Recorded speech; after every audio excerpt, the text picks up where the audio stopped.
going to get ready to read and honor God's Word together. We are kicking off a brand new series called Reclaiming the Church That Needs to Exist. Say Book of Acts. Here at Greenhouse, we live, we breathe, we feed off of. If I could take this and just inhale it, I would. I mean, this is our mantra. This is our tribe. You're like, who's that guy? I'm a pastor around here. Just pray for me.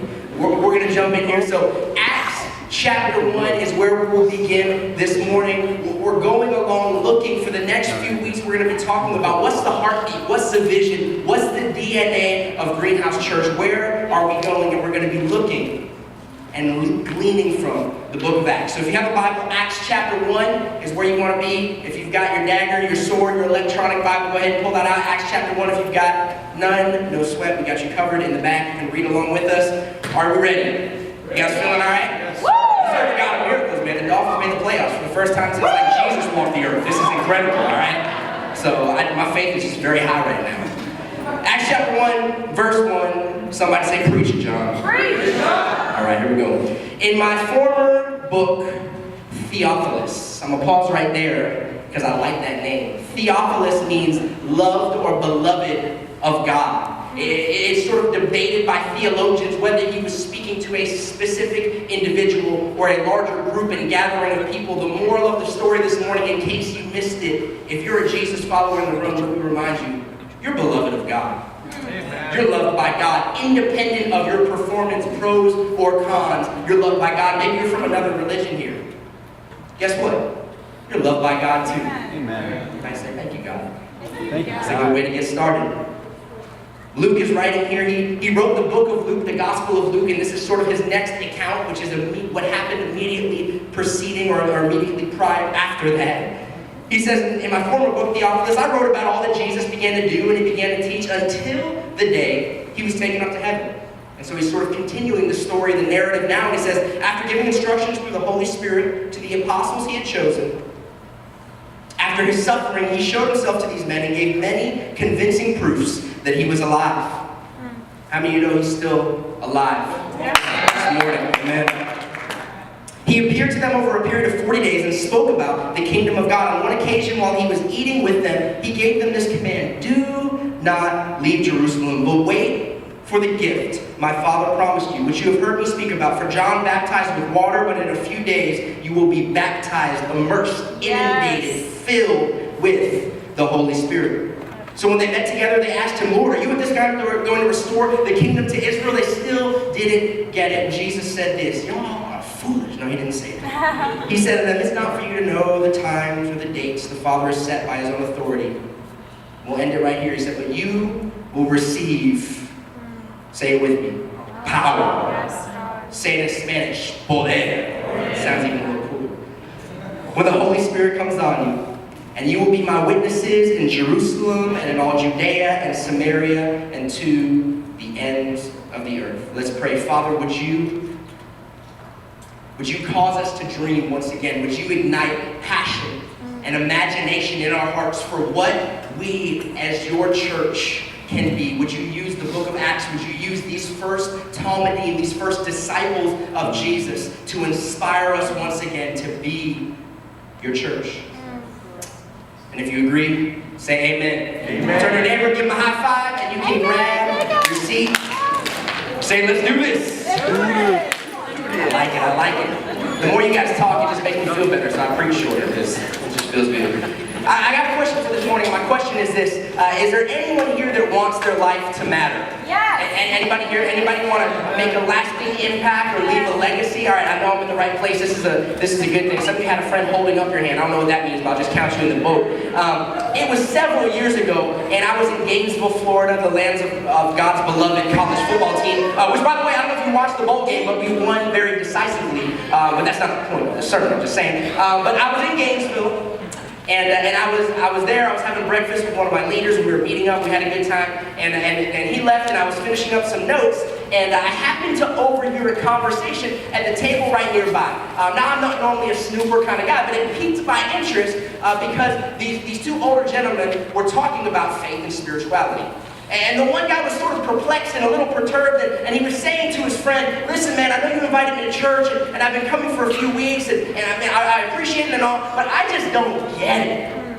So I was like, oh, this is interesting, you know? Sort of a pastor interested in this arena. I just sort of stuck around creeper style and listened in. And so he begins to share, you know, I appreciate you inviting me. He's talking to, it seemed like one friend who was a Christian, a Jesus follower, had invited this other friend who was investigating faith. And so he said, you know, it's fine and it's okay, but I just don't understand it all. And so the Christian friend was like, well, what don't you understand? He's like, well, I don't understand some of the songs. And I was like, well, you say some crazy stuff, you know, wash me in the blood. Like, well, that sounds creepy anywhere else. But, you know, so I was like, okay, I don't know where this is going. He's like, and so the Christian friend was like, well, what songs don't you understand? He's like, well, we only sing this one song. And we say, you know, let angels' prostates fall. I kid you not, I can't make this up. Now, if you're unfamiliar to church singing, there's a song that says, all hail the power of Jesus' name. Let angels prostrate, fall, like bow down in ardent worship of the amazing kingdom of God. But that's not what this guy thought they were singing. He thought they were singing about reigning angelic anatomy. I'm like, what in the world could this man be imagining? I'm like picturing him every time I sing a song, like, oh my gosh, they're doing it again. Brings a little umbrella with him to service. I'm like, this is crazy. And his friend just laughed, and he's like, no, that's not what we're saying. And you know what?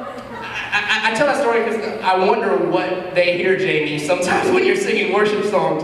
But I think so often, if we're being candid, can we be candid for a moment? Yes. Can we be honest for a moment together? I think so often that story is exactly what church can feel like.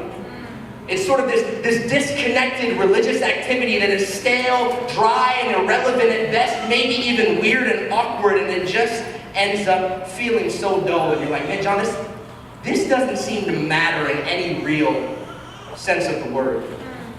It's like we're singing about angelic anatomy. You're like, okay, cool.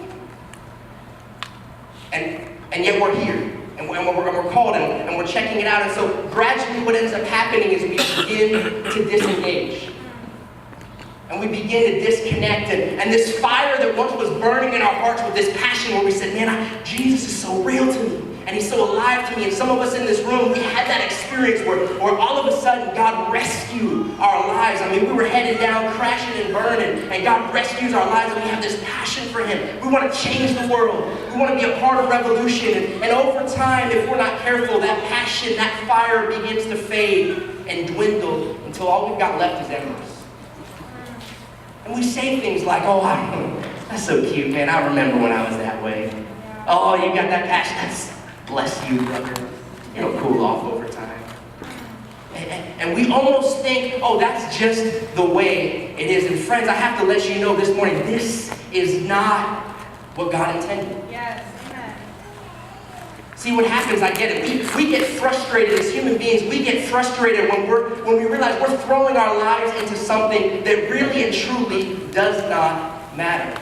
Wow. That it's not weighty, that it's not significant. And if we're not careful, that's what church can feel like. That's what religion can feel like.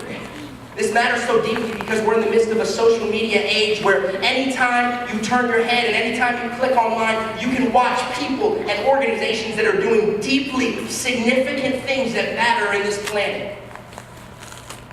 But the flip side of this is also true because we live in the same way that it's the social media age. We live in the age of distraction, and I'm deeply concerned, and the reason this matters so much for us this morning is that if we are not careful, there's a massive concern that we could end up wasting our lives on things that simply do not matter. Wow. Chasing after money and status and a career that's never going to satisfy and will not leave lasting significance like God intended, wasting our time on dead religion. And you want to give your life to something that echoes through eternity. Now here's the thing, this isn't trite. This isn't trivial. This isn't just, oh, I just want to make a name for myself. Maybe that might be your motivation, but at the heartbeat of that is not just something that's coming from you. This actually comes from God. This longing, this desire for a life that's going to matter, a life that's going to impact eternity is actually placed in us by God. But if we're not careful, we can end up going through life completely busy, calendar maxed out, and completely unfulfilled, thoroughly and totally entertained and wildly ineffective. And friends, I gotta let you know you were made for greater. Yes. Hear this like the old school prophets of old. You were made for more than 9 to 5, chasing paychecks, just going ahead, do your thing, kids, bless God, no one died. You were made for more than that. And the book of Acts, when we look at this book here, it's supposed to remind us of that reality. Last week, Rabbi Neil, my father, spoke on resolutions. I'm sort of having a clear resolution or vision that's not just a good idea from your self-generated mind, but it actually comes from God. This vision for the new year, which begs the question, John, what's the vision for Greenhouse? Like, okay, we get where we're going as individuals, but where are we going as a faith family, as a church body? Like, let me know the path so we can run on it together. Are you ready for it? Yes. If you got a pen, jot down some notes on the back of the bulletin. Here is the vision. You ready? The vision is to be a Book of Acts church in the 21st century. That's it. The vision here, if you're like, John, what's the vision? Where are we going? The Bible. It doesn't seem very innovative. It's God.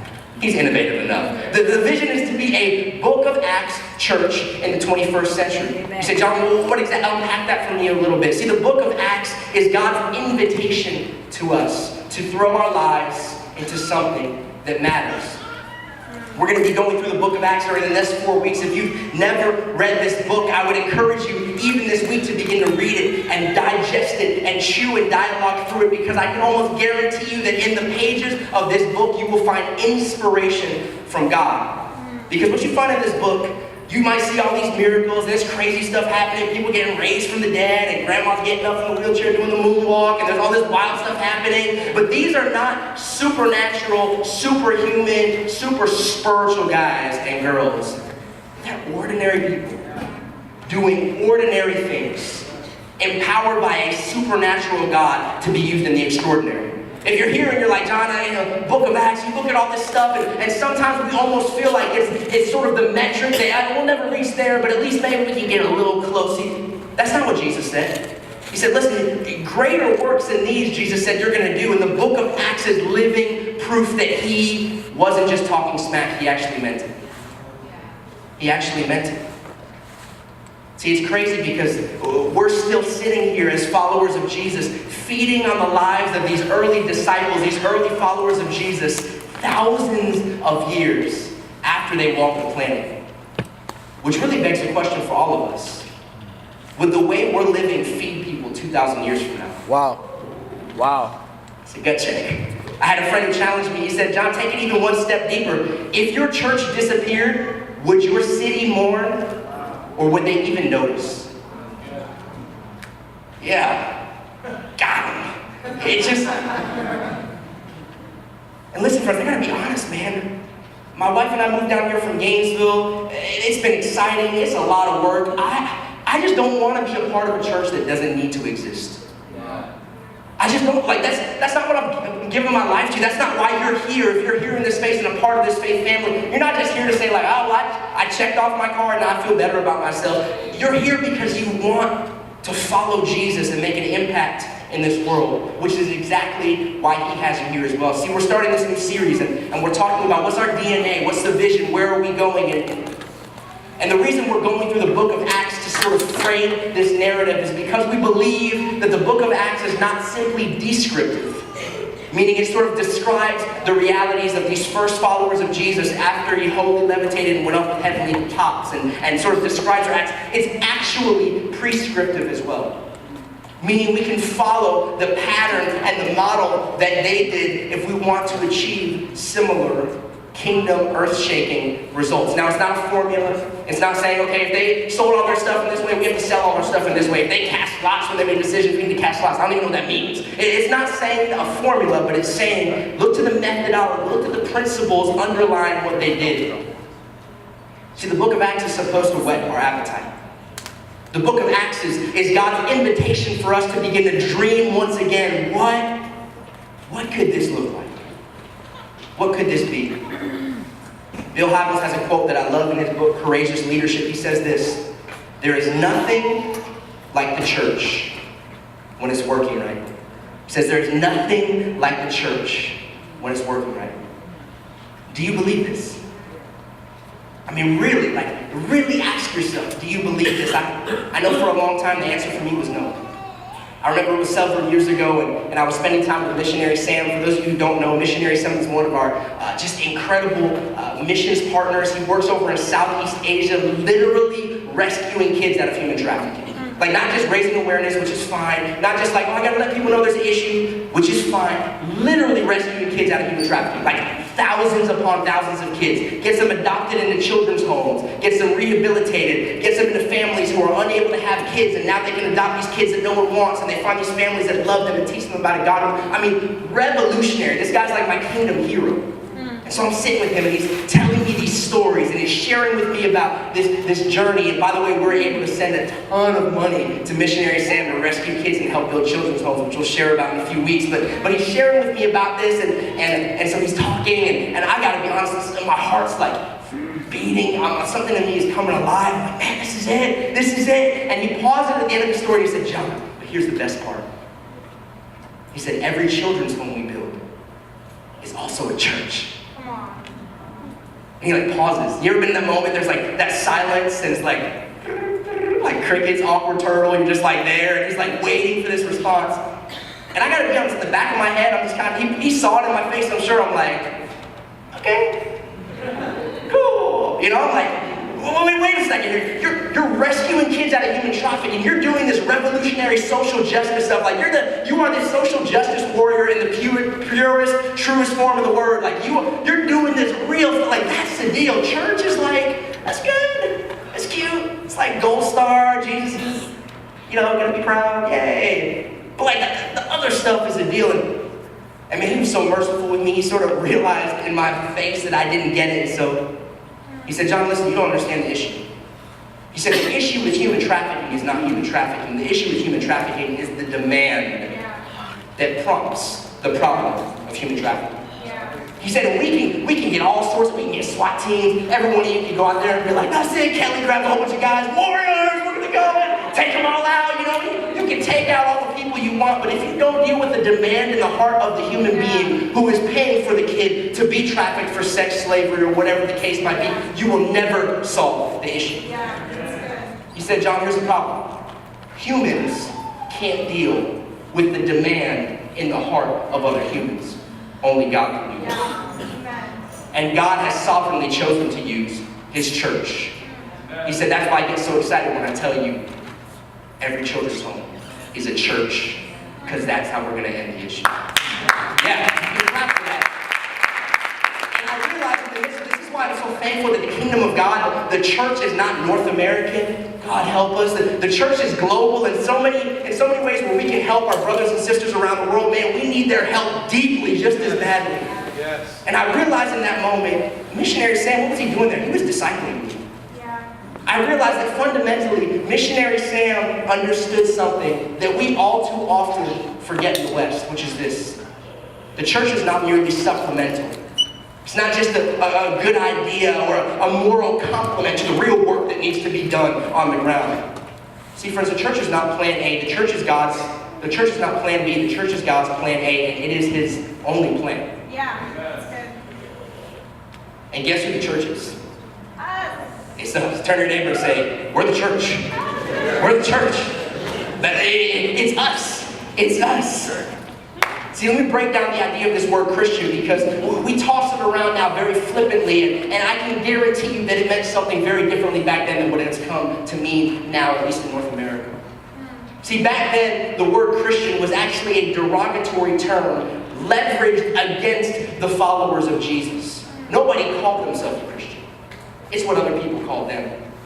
In Acts chapter 11, it first pops up. It says they were first called Christians. I don't know if we have it there. Oh yeah. They were first called Christians at Antioch. The word means little Christs or little Messiahs. Basically, people were like sort of the haters on the outside. Haters gonna hate always, all the time. And the haters on the outside were looking at them, looking at the followers of Jesus, and they were laughing, scoffing, like, man, you guys are just like your little Messiah. You're just like your little Christ. You're Christians. You can imagine they probably took it as a compliment, like, wow, thank you. How different we've come now Back then, people said, man, indelibly, inevitably, and certainly by your lifestyle, you must be a follower of Jesus because you look just like him, man. You're a Christian. To the modern day, where we can slap it on ourselves like a bumper sticker, live like the devil, but bless God, I'm a Christian. It's a different world. It's a different world. So now here's the question. If this was the way the rest of the culture viewed them, what were the ramifications on a larger socio-cultural level? You're like, I don't even know what that means, John. Says, okay, I'll explain it to you. This is what it means.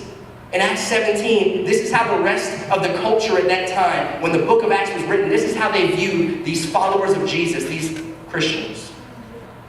Acts 17 verse 6 says, but when they did not find them, they dragged Jason and some other brothers, these are other Christians, followers of Jesus, to the rulers of the city, crying out, these who have, read this with me, turned the world upside down, have come here too. That was their descriptor. These who have turned the world upside down. You Google search now, what is a Christian? Hypocrite, liar, fake, whatever. Their description, man, these guys have turned the world upside down. They're coming here too. That's good, John. See, but it wasn't just there. In Acts chapter 2, verse 43, it says that everyone was filled with awe at the many wonders and signs performed by the apostles. See, this wasn't just simply, the first followers of Jesus didn't just simply talk Jesus talk. They lived it. When they heard Jesus say things like, hey, listen, guys, I'm about to go be with the Heavenly Father, but greater works than you've seen me do, you're going to do. They actually had the audacity to take him at his word and step out and go for it. And as a result, every time people saw these followers of Jesus, there was just Jesus-like stuff popping off all the time. Miracle here, miracle there. Many were added to their numbers daily. All these things were going on. See, the book of Acts could more appropriately be titled the book of actions because that's exactly what it is. The early followers of Jesus, this book of Acts church wasn't just passive, wasn't just theoretical in their following of Jesus. They were literally following Jesus. And as they followed him, the greater works followed as well. I don't know about the rest of you, but this gets me a little excited, as you can tell, because I don't want to live a tame, neuter, dead lifestyle. I signed up to follow Jesus for revolution. Yes. And the beauty is that's exactly what he's inviting us to. Yes. Where we see transformation in a day and age when we have tragedies like what happened at the Fort Lauderdale airport, and people are killing people for no apparent reason, and there's all this hurt and brokenness and fragmentation across racial barriers. If there was ever a moment for the church, friends, it's right now. Yes. And it's up. See, friends, the church wasn't cute, wasn't tame, wasn't mild. The church was a force. Yeah. When we look at the book of Acts, I mean, they were wild, untamed, passionate, advancing, and our world needs a church once again. Yes. You say, John, all right, so how do we regain that? Like if we're talking about this, if we're talking about the vision as book of Acts church in the 21st century, how do we get back to that? And I'm glad you asked. See, because if you want book of Acts type of passion, if you want these radical, world-changing realities, you need to get this thing straight. If you're taking notes, this is my big idea. This is my premise for the morning.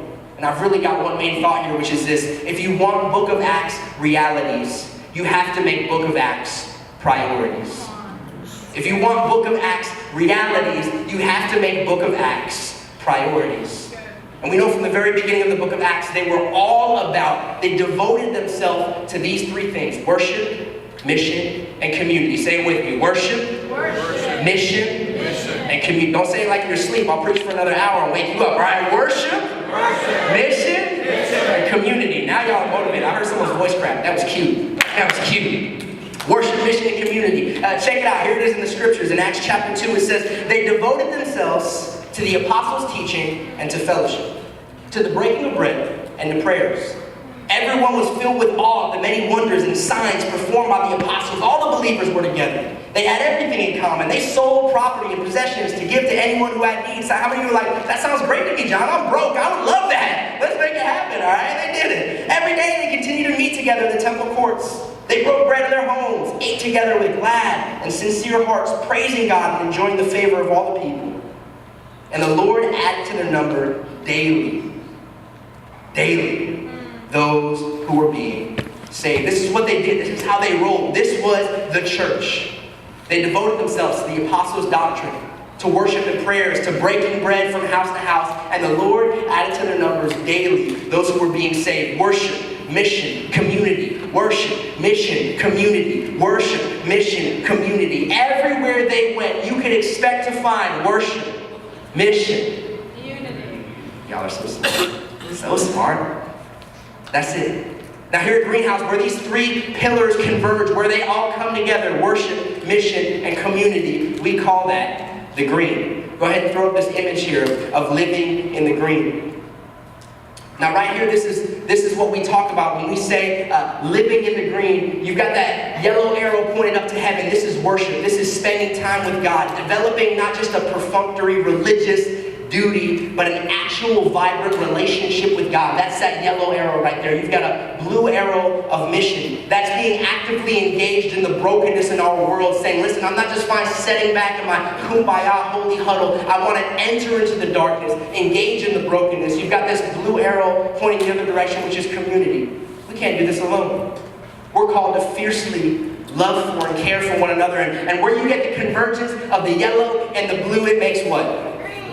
We're so deep purple. Someone's like, we didn't go to kindergarten, we failed. It makes green. We're so deep, we use primary colors, all right? Yellow with the blue makes green. And right in the midst of that is what we call living in the green. See, here at Greenhouse, our mission is to help ordinary people become passionate followers of Jesus.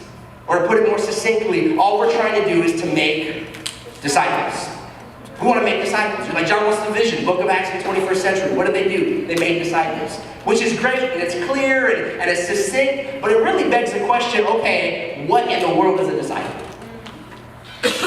So we went to the Book of Acts, and we saw that a disciple is someone who makes these three pillars the prerequisites, the everyday reality for their life. Someone deeply and intentionally devoted to worship, mission, and community. Or say it another way, a disciple is someone who lives in the green. A disciple is someone who lives in the green.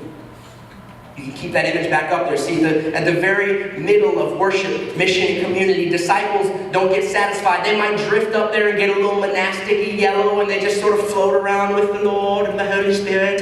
But eventually they realize, wait, I'm getting yellow, I need to get back. And they might get over on the blue, and they may get all into advocacy and justice, like my conversation with missionary Sam. And who cares about anything else? We need to help people, and there's a homelessness issue, and there's the racial injustice issue, but they realize I'm getting a little too blue, or they might get all the way off and be like, we a family, and they make it all, oh, I love everybody, and get too far in this blue community, but they realize, wait a second, and disciples are always recalibrating from yellow and blue back into the green. That's good.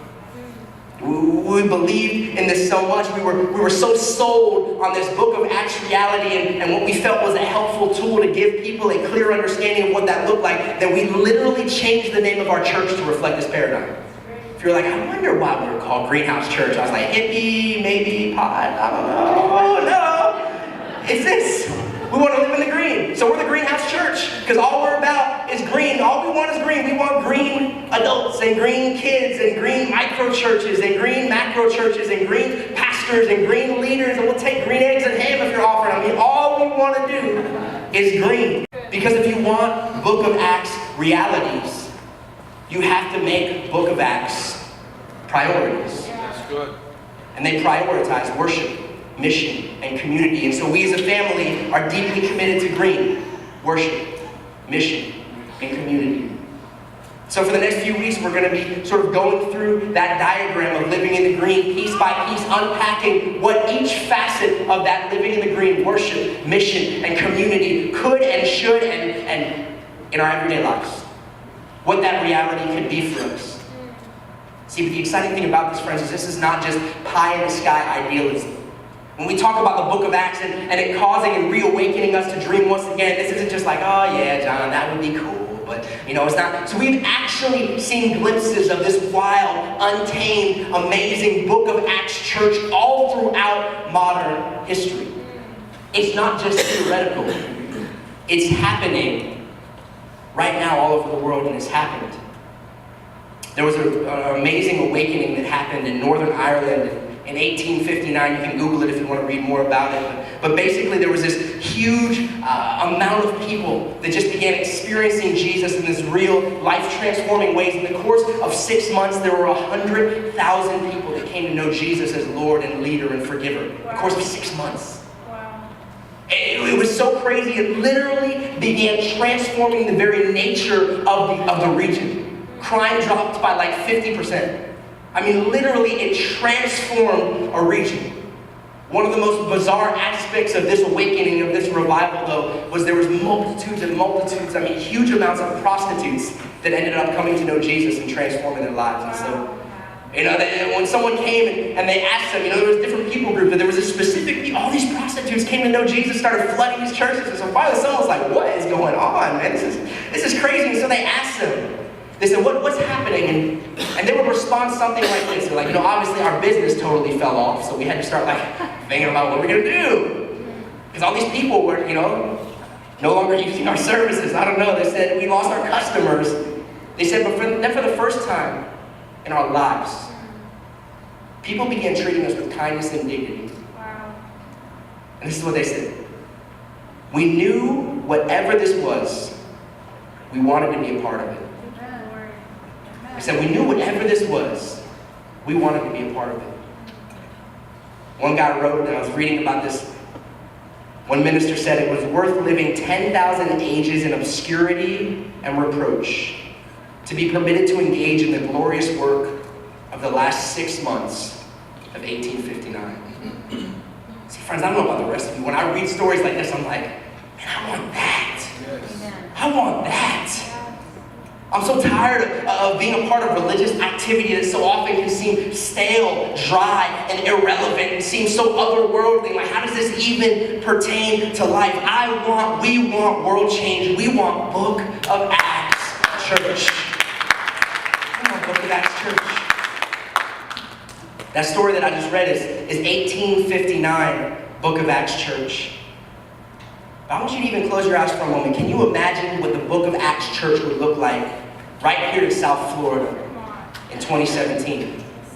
I want you to imagine for a moment your friends, your neighbors, your family members, your co-workers, people who are hurting, who are broken, who are marginalized, who are outcast, experiencing love and healing, wholeness and forgiveness.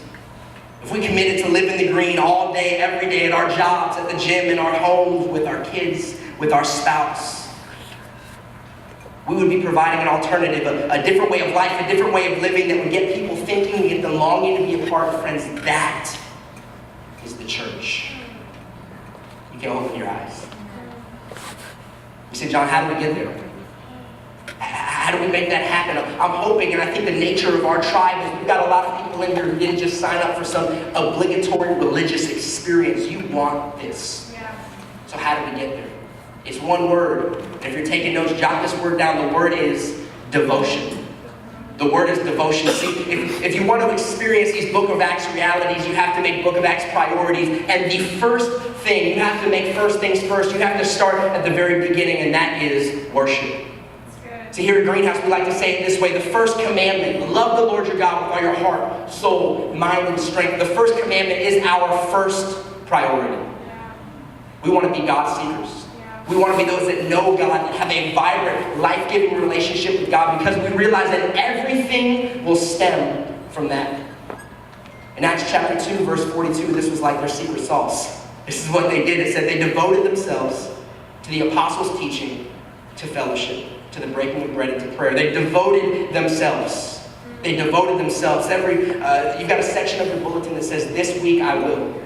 The reason for that is every time we gather together, we want to be asking God, what are you saying to me and what do you want me to do about it? It's application. I'm not just going to be a theoretician wondering as you pontificate about spiritual things, what it might mean in my theoretical life. No, we want to be real about it. God, what do you want me to do? This week I want to challenge you to devote yourself afresh to prayer and the scriptures. To devote yourself to the very top of this arrow. You can put up that worship arrow. To devote yourselves to worship. To devote yourselves to prayer. This week is a perfect week for it. We've got the next 3 days, Tuesday, Wednesday, and Thursday. We're carving out a time as a church for prayer and fasting. Maybe you've never done that before. Maybe fasting is like a Christianese cuss word in your dictionary. All right, go ahead and uncuss word it and engage with us. Devote yourself to prayer. You're like, Jon, I live far away. It's going to be a big drive. Make a sacrifice and devote yourself to prayer. Come out and be in corporate prayer. Let the faith of the church stir you up in your prayer life. Come and join us for that. Devote yourself to the scriptures. Listen, every single week we have a Bible reading plan on the back of that bulletin. Where you're like, I don't know what to read. Just follow along with the rest of us. We're reading through the Bible in a year. We'd love to have you join us. If you're like, I don't ever remember my bulletin, it's on the website. If you're like, I don't know what the website is, download the Greenhouse app and read it there. You got no excuse, all right? Just devote yourself to the scriptures and join us in that.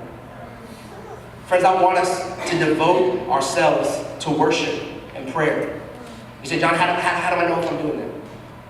How do I know if I'm devoting myself to this worship arrow, if I'm beginning at the first place? I'll tell you how you know. Devotion almost always looks ridiculous to the undevoted. Yeah. Here's a great litmus test, if you will. If no one is being like, man, you sure spend a lot of time reading your Bible, you might be doing it wrong.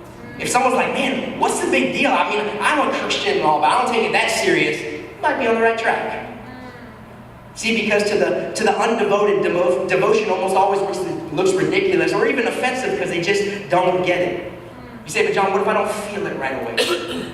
We live in a culture that so often is dominated and led by our feelings.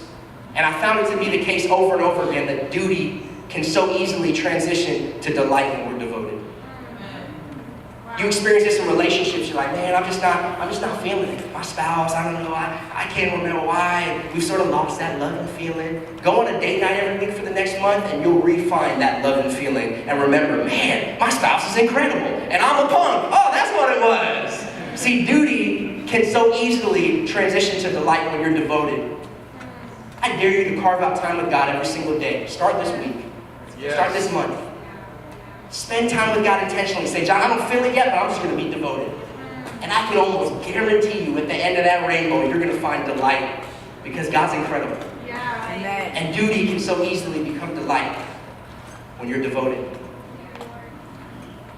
See, but I want to close it here because the moral of the story is we can't do it on our own. Jamie and the worship team get ready to lead us in the final chorus. There's actually a secret weapon that God has provided, because as much as we might be dreaming and longing and endeavoring and desiring to do this, we cannot in and of ourselves. But God's provided a way. In Acts chapter 1, verse 8, it says that Jesus is speaking to the disciples. He's like, listen, I've got this crazy, amazing, incredible mission for you. But, what does he tell them? Wait. In verse 8, he says, but I want you to wait.